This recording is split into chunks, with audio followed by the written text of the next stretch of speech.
Okay, so good afternoon.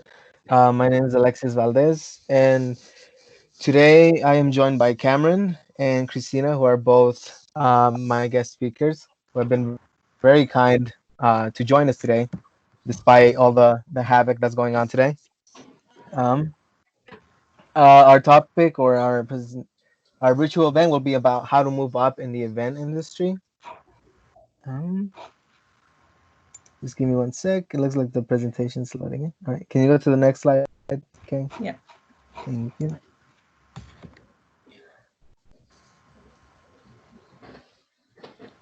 I'll just start off with introductions. Like I said, I'm Alexis Valdez. I am the moderator of this event. If you guys have any questions, feel free to type them in the chat on the side. We will answer all your questions at the end of the event during the Q&A section. And a little bit about myself. When it comes to my occupation, I used to work in the in multiple restaurants, but with all the madness going on, I lost both of my jobs. So right now I'm just a janitor and a student. When it comes to education, I am a senior at MSU, and that is it for me. Next slide, please, King. Um, like I said before, we are joined here today by the lovely Miss Christina and Mr. Cameron. I'll let them introduce themselves a little bit here. I will let Cameron go first. Hi guys, how are you doing? My name is Cameron Debose. I'm a director of event operations for Cronky Sports and Entertainment, or more commonly at the Pepsi Center. And I'm very grateful to be here. Glad I was able to join you guys. You know, barbershops and everything are closed, so please excuse the hat and the gruff look. My name is Christina Mooney. I am the senior manager for private meetings and events at Cronky Sports. Very excited to be here with you guys. Sorry we couldn't be in person. I am a graduate of MSU Metro State University, the events and meeting management. I apologize. My child is upstairs laughing and screaming, so I apologize in advance for that. I graduated with a major with my BS in events and meeting management as well. So I've been where you guys have sat. Okay. Can you move on to the next slide, please, King? So to just start off, I thought I'd give you guys some interesting facts when it comes to moving up the ranks in the event industry or promotions for that matter. 78% of employees, so around 80%, when said that when they are looking for a new role or a new job, that they would be open to the they would leave their position for the right opportunity. Meaning if they find a position that's better than theirs, they're definitely open to it.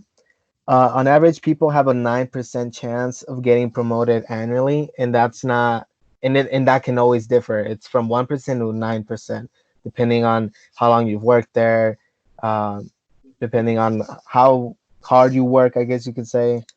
And then there's 33% of employees seek some sort of way up the ranks due to boredom with their current job position. So there's many factors as to why people are always trying to move up the ranks, whether it's because they feel unfulfilled, unrecognized, they want a higher pay raise, and the list just goes on and on. All right, and then if you could go on to the next slide, King. The next slide just shows a little table of multiple studies that shows the amount of the number of people that have been promoted during those 2 years, and it also converts them into a percentage. And if you look down on it, you can see that the number of people that are getting promoted year by year is actually decreasing, and it's becoming increasingly hard to move up the ranks and get that promotion. And I thought this was just an interesting topic to talk about because I believe that the event industry is something that's very dynamic and it's always changing, and people are tend to always switch around. I've met multiple professors who say that they started off in hotels and then they moved into restaurants and now they're in accounting, and it just got me thinking that I think a lot of us might be moving up and down and around, and that's why I decided to cover this. All right, King. Can we move on to the first question? So our first question today for both of our speakers will be, where did you first start in the event industry and how have you climbed up the ranks? Sure, I can give a quick little one on that. So I started actually, I participated in the University Programs Council in my school in University of North Texas, which kind of took care of a lot of campus events. When I graduated, I worked for the city of Grand Prairie at a brand new facility that they had just opened. Really, I was just kind of working at the front desk and doing things like that, but they found that it was a beautiful facility and was on a really nice campus, and they found that people wanted to rent out their spaces. So I kind of took over that program, and I ended up doing quite a few weddings. So I was kind of a wedding planner for a little while. So I did that for about a year, and then I broke into the arena event industry with the American Airlines Center in Dallas, Texas, and I started as the special events coordinator there. And just eventually, I moved up out of necessity. My entire department left all within probably 2 or 3 weeks of each other. So for about 5 or 6 months, I was running every event at American Airlines Center, and became the event coordinator for the Dallas Mavericks. Worked for them for a few years, moved on to the Amway Center in Orlando, Florida, um, taking a step from an event coordinator to an event manager. Was there for a little while and came back to for about almost 2 years, and then came back to American Airlines Center in my senior event manager role. I stayed there for a couple years doing concerts, NCAA women's Final Four NCAA events. I was again back with the Dallas Mavericks, and then I took a role about a year and a half ago as the director of event operations here at the Pepsi Center. All right.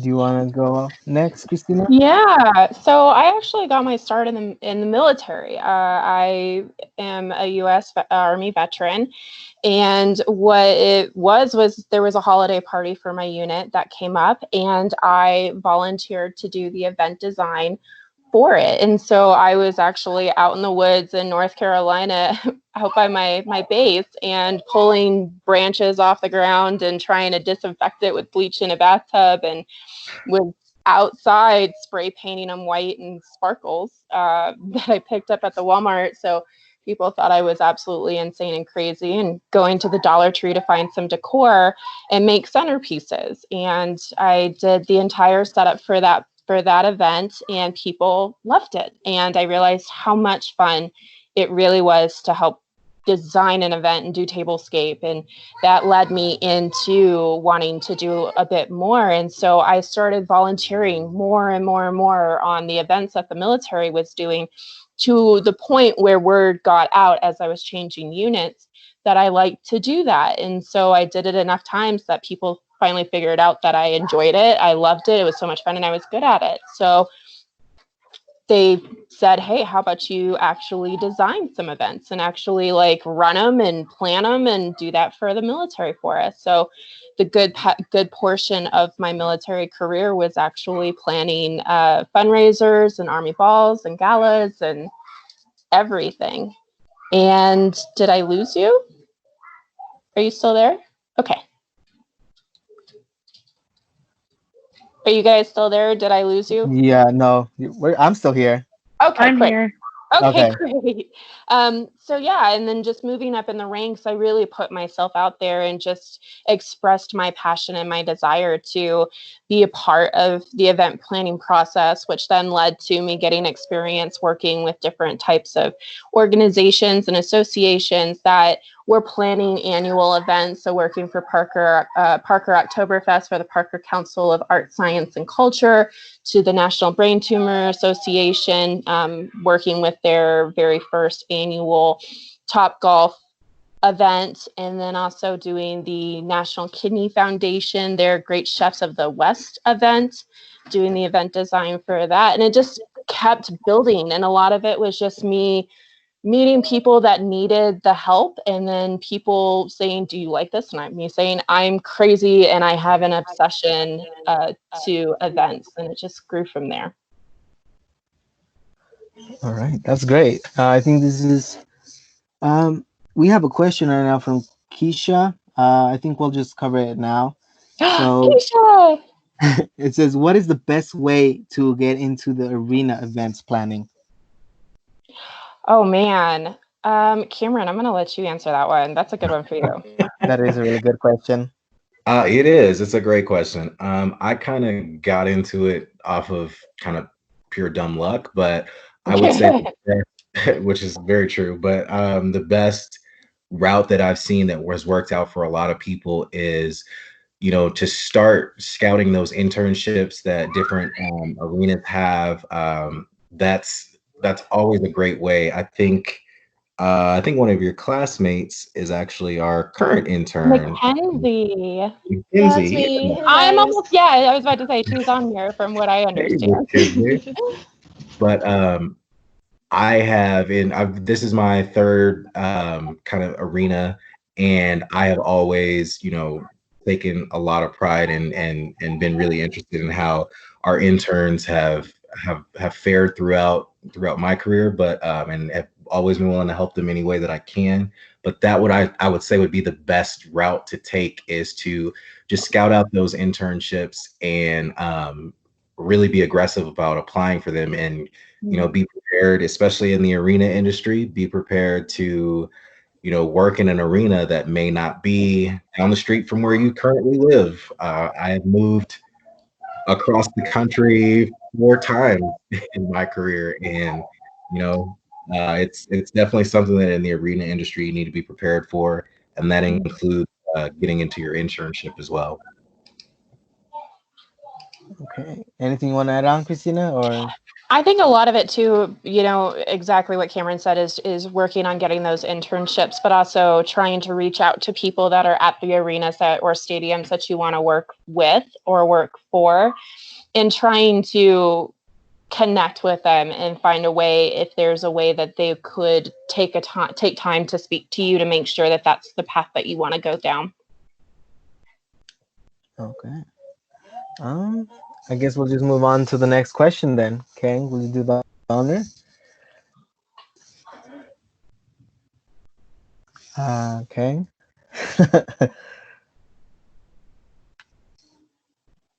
Okay, there we go. Question number 2. What skills are essential in order to move up the ranks or get that promotion? Go ahead, Cameron, you can start. Sure.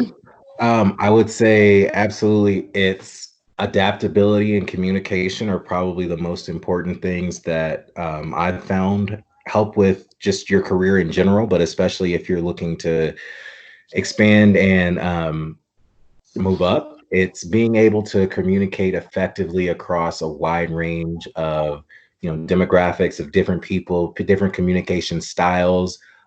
Being able to grasp, okay, this person communicates this way, so this is how they may like email better than me coming face to face to talk to them. This gentleman over here may enjoy that person to person kind of connection face to face. It's definitely being able to communicate with a wide variety of people and figure out what is the best and most effective way to communicate with a specific person, but also for you to be adaptable and to change your approach depending on who you're talking to, what it is that you're trying to accomplish, and what exactly your goals are. And then obviously just being able to adapt. I mean, I think there's no better kind of example of adaptability than what's going on right now, right? I mean, you guys are, that first kind of generation of people coming out of school that are going to, have to apply that what you learned in school and how you adapted to being virtual in class and doing events like this to apply to that to your career, where us who are in it right now we're playing catch up a little bit, but we're working with it because you have to be adaptable and have to be able to change to whatever your surroundings and your environment is. I 100% agree with Cameron. I think that those are very crucial as being skills that will help you in moving up the ranks and working with people in general. And I think that that plays a big part on, some of my points. I would say, some of the soft skills that I would specifically hone in on is being patient. I think that when you are thinking that you deserve to be promoted or you deserve to do something, then people who you work with see that, and it's actually a very big turnoff. And so being humble about your successes and trying to make sure that, people see that from you is a very positive thing. And then also admitting that you don't necessarily have the right answer. I think a lot of times people will go into a position thinking that, they hired me, so they know what they're getting into and they know that I'm capable of doing this and all this, and it's a little bit too much. And I've had to rein back myself. It's something that we tend to do. And I think just being patient and humble is a very big portion of that, and just making sure that people understand who you are and getting to know them. Being ambitious is also a very big skill. And these are skills that some people have and that they don't have. They're very soft skills and you can grow into them. But being ambitious, going above and beyond your job description, going out and learning new tools and new skills that are valuable to your career that you're looking at trying to implement into your company, putting yourself out there and pushing yourself past your comfort zone are very key things in moving up the ranks and in getting that promotion, because people do see that. Even if your manager or your boss isn't completely vocal about it all the time, they do notice and they do take account to it. And then connection, I think that this ties into communication as well. Connecting with people either through networking events or on LinkedIn is a very important portion or part of getting the ranks, because it is one of those things. It's who you know sometimes that help you get to positions that you are looking for. And if you can develop a good working relationship or a good friendship or a good personal relationship with somebody that is in the industry that you're looking to get into or in the position, they're more likely to take you under their wing to help you get there and help you be that person that you want to be. And this is including shadowing opportunities. Cameron is very vocal about, offering shadowing opportunities for his position and the things that he does, and the work he does with the Nuggets, and taking advantage of those opportunities are very big pieces and skills and ways that you can move up in the ranks as well. All right. So we actually have a question here from Caitlin, and she wants to know, do you have any tips or recommendations for some of us who are about to graduate and start a full-time event position? Oh, can I please answer this one? Yes. So, Caitlin, we are in a very unusual time right now, and it's very scary for a lot of event professionals, but new positions are actually coming out as we speak that I'm seeing posted that you as a younger generation and working at MSU can capitalize on. Virtual events are now being utilized throughout the entire event industry. Once it was a long time ago, it was kind of like, oh, hey, we don't need virtual events. We have live events. And now everybody is scrambling.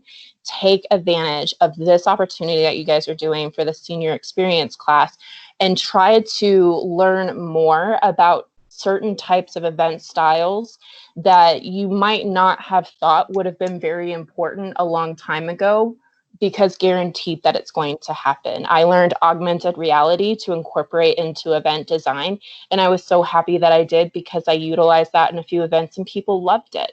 So you never know when that skill or that tool or that style of event will become relevant. And they're doing virtual event planners. So exactly what you guys are doing right now for your senior experience course and hosting these webinars is now a job title for companies that they are searching for. So this experience and this knowledge that you're gaining right now will never go away because of this pandemic. Is there anything you'd like to add on, Cameron? Or Man, I you don't don't have know to. how if I can follow that. That was a good one. No, I just say, like I said, use all the tools you have to your advantage. ask as many questions as possible to as many people as possible. You know, Christina hit on the LinkedIn and the different networking opportunities that you have. You know, no one knows what they don't know, so don't be afraid to ask someone a question. Don't be afraid to like she said, put yourself out there and try to gain as much experience as you can. You know, that would be my personal advice.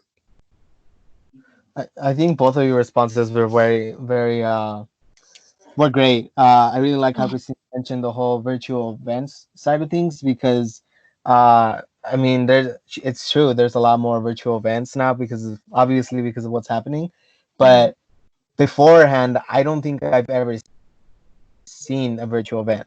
I've never even heard of one before, and ever since this happened, I've heard about virtual events taking place on Twitch, which is like a gaming platform. There was a virtual event. There was a concert in that one game called Fortnite where it was, I believe, Travis Scott who was playing his concert there so that people could enjoy it in quarantine. And I just thought it was kind of mind blowing, that how everything is kind of expanding and things are changing. And both of those events were like huge. Both of those events were very successful. So, um, let's see. I guess we can move on to the next question then, please, Kang.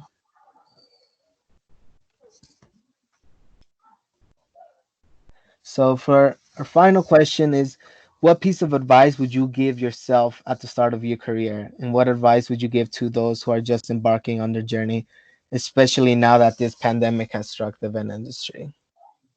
Oh, well, that's kind of similar to the question that Caitlin just asked. The last, anyway. Caitlin jumping ahead of the gun. Come on now. I know. Ruining my presentation, Caitlin. Go ahead and go. I think if I go go back and talk to myself at when I was first starting out, I would just say to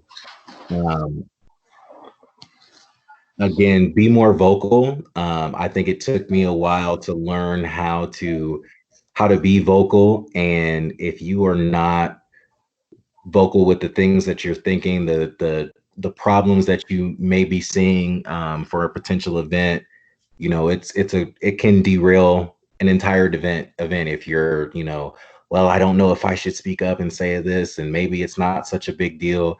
That is something that I would definitely harp on myself about back when I first just started, is that, if you see an issue with something, don't be afraid to jump on it. And there's no such thing as a dumb question, as I'm sure a lot of you guys have heard before, but if you don't know, ask, and never assume that you know everything, and never assume that, especially if you're just starting out, never assume that because you're just starting out and you see something that may be wrong, but other people who are more seasoned vets don't see, that it's not important. And because, they're more experienced than you, and if it was that big of a deal, they would have said something. Never assume that, because it is absolutely imperative that you get as many eyes on things as possible, and people see things from all kinds of different angles, and your input may just be as valuable as anybody else's. And make sure you ask the questions, make sure you're vocal, make sure you can get your voice out there. That's something that took me a little while to learn, so that's definitely something that I would tell people. Yeah, I think a piece of advice I would give myself at the beginning of a career is know your worth. I always doubted my capabilities and my skills, and I always questioned myself and what they call the monkeys on your back. And I think sometimes that just happens with everybody. But you guys are getting such amazing training right now from MSU that I think once you guys go into the world after college, you're going to be very surprised of how much you actually have in your toolbox. And I think that you need to make sure that you have that confidence, because people will see that and it'll attract people. I also am a firm believer now of laws of attraction, and I really wish I utilized that in the beginning of my career. I think that that's a very important concept. And if you haven't heard of it, look it up. It actually worked for me, because it was my last year of senior year. and I was applying for positions, and I wrote down, I was thinking like, what would be my dream job? And I wrote down working in events in Pepsi Center, and I'm here. And I literally wrote it down in one of my school books. And so law of attraction is a thing. And I wish I learned that a long time ago, because everything is a learning experience. You just have to be willing to learn from it and believe in yourself and have that passion and that drive to move forward. Okay, so we actually have a question here from Marissa. It says, in the past few weeks, we have heard from other event professionals, and this question was brought up, and I wanted to hear your answers. Do you think it's important to get a master's or a CMP? I guess what's your advice for making yourself more attractive to future employers? We were just talking about this last week, right, Cameron? Yeah, we We were. were literally having this conversation, and I think our consensus for everybody on our team is that it does not hurt. I think you need to look at what area or what profession you're going into and strive for that. CMP is definitely one of the most recognized event designators that you could possibly have, but there are other good ones. I do suggest not going for one that is discounted online that might look kind of cool. Stick with the ones that are hosted by the associations. Cameron can talk about the one that is an actual CMP or is similar to a CMP for us event industry folks. That's for venue managers. But yeah, it does not hurt. It really does make you look a lot more attractive on your resume for sure, depending on the position that you're going for. I will agree. I personally do not have a master's degree. I was done with school when I was done with school. So, and like I said, I kind of looked into falling into the industry that I'm in now. But there are certifications within our industry that are pretty much the standard and will only make your resume and make you look that much better. The certified venue professionals is with the CVP is something that Christina and I just talked about last week with our team, and that's kind of our arena and large venue industry standard. That's like the first step in your certification, and then there's I believe two more. I think the last one is executive venue professional, I believe, and that's kind of like our gold standard for the venue industry. And all the people I know that have those are general managers and CEOs of different arenas and buildings. So it does make a difference, and if nothing else, it shows that you are dedicated to your craft. It shows that you've invested the time, and in some cases, made the financial investment in yourself, because this is what you want to do and this is very important to you. So if nothing else, it shows that you are dedicated to your field. Okay. So let me see here. Okay. Can you go on to the next slide, Professor Kang, please? All right. So this, I actually had like a poll type of thing where I had people ask some of their questions ahead of time. Um, you can just pick and choose if you want to answer any of these. You don't have to. I already made you answer a bunch of questions. So uh, feel free to answer any of the questions that you might like to, or if anyone else has any questions, take the time to type them into the chat and we'll get to them as soon as possible. I, unfortunately my like Microsoft Teams is completely dark, so I can't actually see anything on the screen. So I can only hear everybody. So I'm going off of what you sent me. So hopefully this is right and up to date. What are some do's and don'ts when it comes to going up the ranks? I could probably talk for like hours on this, but I think the biggest thing, I mentioned it earlier, is that don't walk into a situation or into a job thinking that you deserve something. A lot of people tend to come into a position, and I've met and dealt with a lot of people who feel that way. I deserve this, I deserve that. And I think once you shift your mindset and work towards trying work towards a goal and earn it, it just comes off a lot better. So I would definitely say don't do that. Dues, I do strongly suggest you joining associations. You guys have a really great opportunity with Sean and EJ to join MPI and PCMA clubs as students. I strongly suggest you take advantage of those discounted rates because they are very, very useful and they last a little bit of time after you get out of college. And those are very important groups to get into. And I think that especially when you're trying to decide if you want to go for a CMP or if you want to join a LEA and go for the CSEP, I think it's very important because you can actually meet people who are in that profession and be able to find those mentors and those people to shadow and decide if that's the path that you want to go. So I strongly suggest taking advantage of that 100%. All right, Cameron, can you see the questions or is it all I black? can. Okay. Do you want to choose any? Yeah, I mean, I can answer just give my take on the same one. It's that just remember that someone's always watching. I think that's kind of the main thing that I try to keep in mind is that someone is always watching, no matter if you think they are or they're not. Someone is watching the small things you do, the work that you put in, how you conduct yourself. So it's very important to craft and protect your brand, if you will. Being from the South, my grandmother always had a saying that be careful of the toes you step on now today because they may be attached to the foot, attached to the leg, attached to the butt you got to kiss tomorrow. Yeah. So it's it's okay to be competitive. It's okay to set yourself apart from people, but the bottom line is when you join these teams and you get these jobs and you're looking to move up, people have to be able to trust you. People have to rely on you. And, I've seen personally in my career where people have taken some kind of unethical roads to get where they want to get. And it didn't always work out for them just because, it came later where if it was time to trust in them, it was time to trust them with valued information.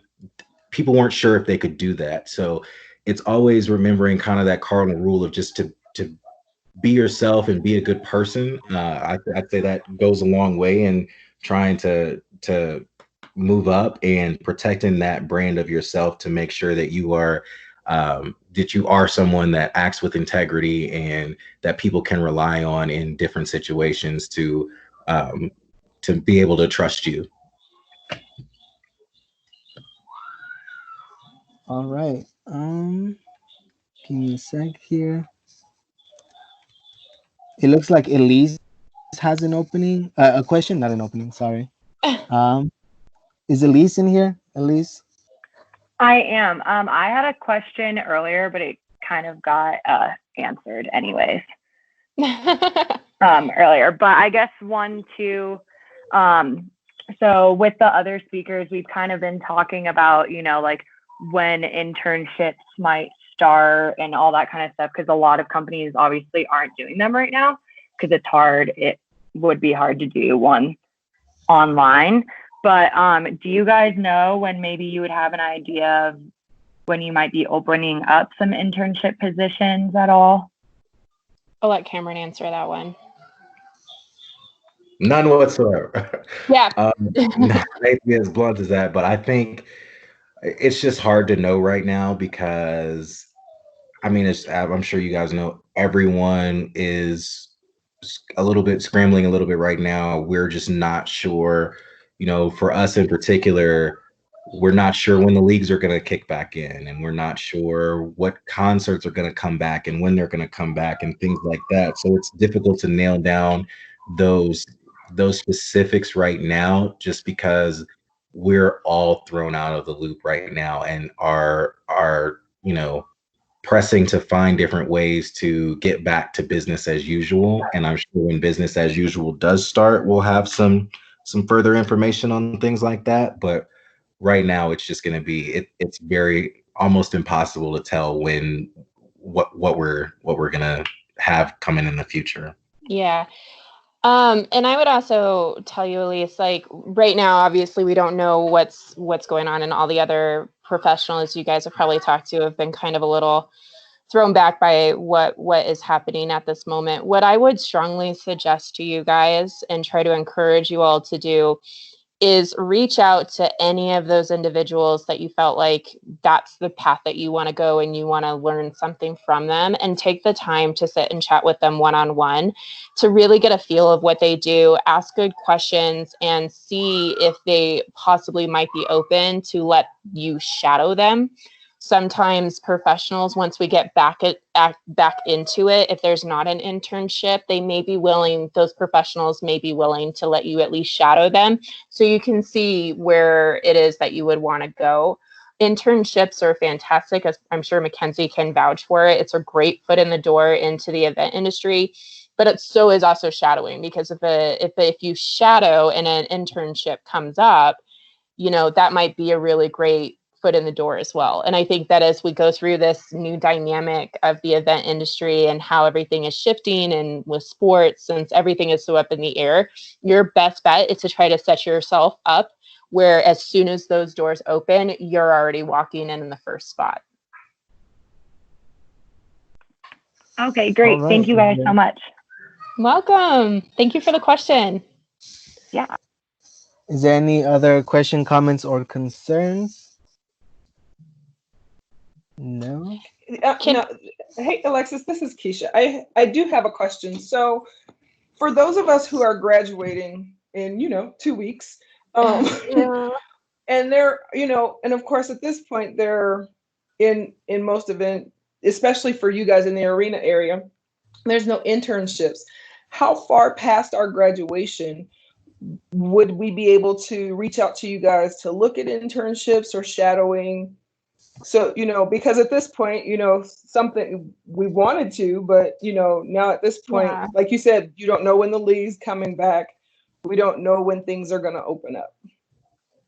Gosh, it's really hard for us to try to project a time frame right now. I really wish we could, and it's just so tough. It's so tough because of how the guidelines are structured and everything is so up in the air. Your best bet is to just even reach out to us via email and say, hey, I'm interested in the sports industry. Can you keep me in mind? We have, obviously, like, we don't know what's going to happen for the rest of 2020 when it comes to concerts. But our staff, our event coordinators, when a concert comes in for VIP, will outsource and hire folks if the need is there. And so, but just by connecting with us and saying, hey, I'm interested in this. Can you work with me? Can we try to figure out something? That's better than just trying to wait until we're all back to normal, because there's not going to be a new set of normal. And once everything starts kicking up, we're going to be running around with our heads cut off like chickens, and that will be the worst time. That's my opinion, is to try to reach out. So I would strongly suggest reaching out to the people that you've met and reaching out to those people and saying, hey, I want to express my interest. I'm very passionate. Please keep me in mind. So that way we know that, these people, everybody knows that before everything goes crazy. And then if they do need help, or if they do have an opportunity to shadow, hi, I have a child handing me bread. Can you take it to daddy? Take it to daddy, please. Thank you. Sorry. So, jump ahead of it now instead of waiting before everything opens up, because it really is going to be very hectic when everything opens up. Okay, thanks. Yeah, you're welcome. Okay, so we actually have another question here from Caitlin, and it Yay. says, I was wondering how this pandemic has affected your business. This is the first time sports have closed down for an entire season in a long time. How is your industry doing, and what are you expecting in the future? I can only speak from our department. Our department is super busy. Like, even virtually, we have done a really great job because we're doing a lot of rebranding. We're writing out policies and procedures and redoing a lot of the things that we had issues with that maybe were a little confusing. We're hashing that out now. And then we're also doing marketing strategy proposals for For outside sales, we're developing virtual events, concept boards, and trying to think of ways to incorporate virtual events, whether it's a virtual 5K or a virtual bar crawl or something along those lines. So our department has actually been extremely busy, but Cameron can speak on the sports aspect of it, the sports industry itself. Yeah, for sure. I mean, sports is a multi-billion-dollar industry, and when you can't have games, it affects everything. I mean, down to revenue from that we would have from concession stands, from parking, from people buying tickets, from anything and everything. Our sponsors, we're dealing with our sponsors right now. Our sponsors paid for a service of being able to, have their name in lights at games and concerts and different things that we have. So it has dramatically affected us just the way it has virtually every business in the world. And it's out of the ordinary because, like you said, this is the first time sports has had that kind of a mass shutdown like this. And I will say that there are a lot of people smarter than me that are working on very, very innovative and different ideas to as when we can come back, and when we can come back, how to do it safely, how to protect, our fans that may or may not come, our fans that want to watch the games, the players, the people who work like Christina and I who work in the arenas, people who film games and things like that. It has dramatically affected everyone in a very big way. As far as what the future holds, at this point, your guess is as good as mine. Yeah. We hear a lot of things, but quite honestly, the things that we hear is nothing that hasn't been made public. The leagues are exploring all types of different ideas, such as playing in cluster cities and playing at Disney, and playing without fans. And it's really up to them to kind of make that decision. And once they make that decision of what direction they want to go, we are kind of in reaction mode. And how do we open up our buildings and present the best product that we can on our side operationally, while maintaining, the integrity of what both leagues would like to, in our case, the NBA and NHL, what are they trying to accomplish? And, as far as special events for concerts, things like that, there's a ton of ideas being kicked around there as well. And it's kind of the same thing.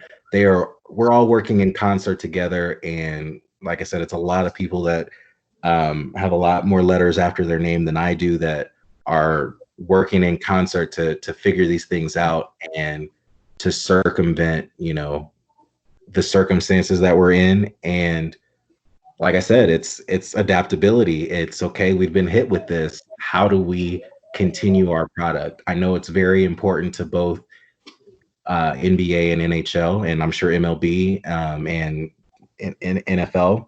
It's very important to them to finish the season, to crown a champion at the end of the season. And, there's not only money at stake, but there's money, there's reputations, there's legacies for, sports is a big on legacies. There's all those things that people have to take into account of what the ramifications are for if and when we do come back. And it's trying to take all those things and prioritize them and make sure that we can fulfill as many of those boxes as possible.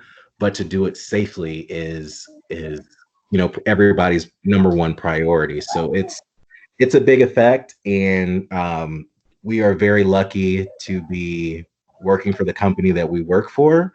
Luckily, we have not suffered any furloughs or layoffs or anything like that. And as far as I know, we're not looking at that anytime soon. But having worked all around the country, I have friends that, for instance, work for the XFL that don't have a job right now, and it's strictly because of coronavirus and the money that they were putting into it and the profitability of the league.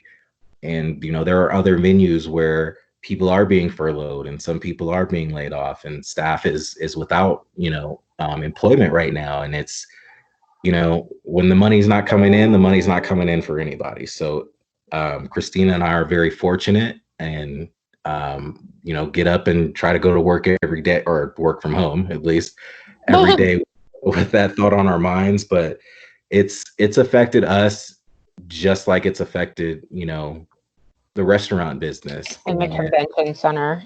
Yeah, absolutely. It's affected us. It's hit everyone very, very hard.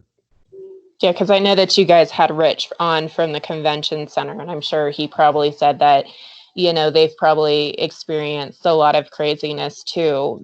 I know that they were had site visits and things like that for first aid and for COTS and so forth. And, I think we all are very shocked about what's happening. And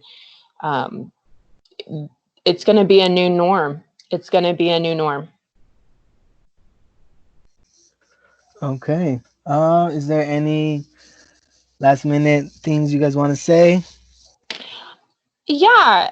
You guys, I know that you guys are doing this and you guys are asking amazing questions. And I can tell that some of the questions are from a little fear. You guys are graduating in 2 weeks and we are in this state of like pandemic and we don't know what's going to happen and what the status is and when everything's going to be, brought back to normal. And it's very uncertain times. We don't know what's going to happen in the next few months. We don't know if a second wave is going to come.